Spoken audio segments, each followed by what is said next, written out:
Okay, this is Dave Frank. I just finished up a wonderful afternoon here at Mezzrow, and I'm happy to be sitting with Spike Wilner, who's the man who created this beautiful scene for us.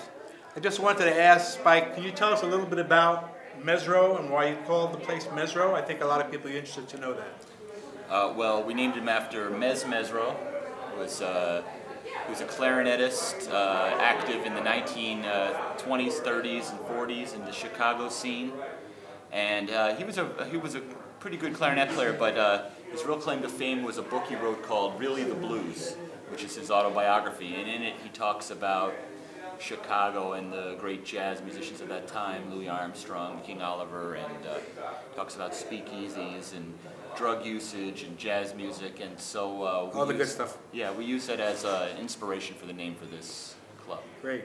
And why don't you just tell us what you're offering? This man here is almost single-handedly brought a whole jazz renaissance to New York City, and Spike is involved with Mezzrow and across the street at Smalls. There's music 7 nights a week. Why don't you just tell us what tourists can see, people coming to New York, what you have to offer them?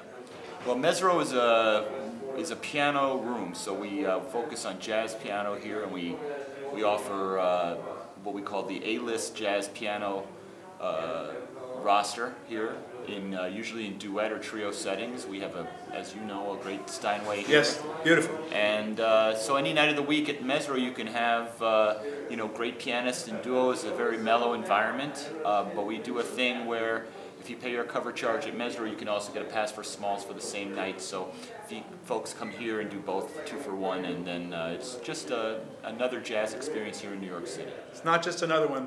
I want to thank you on behalf of all musicians for creating this beautiful scene, and thank for you. all of us. And you, and thank you for your contribution. Okay, well, it's so great to be here. Blessings. Keep swinging from New York City.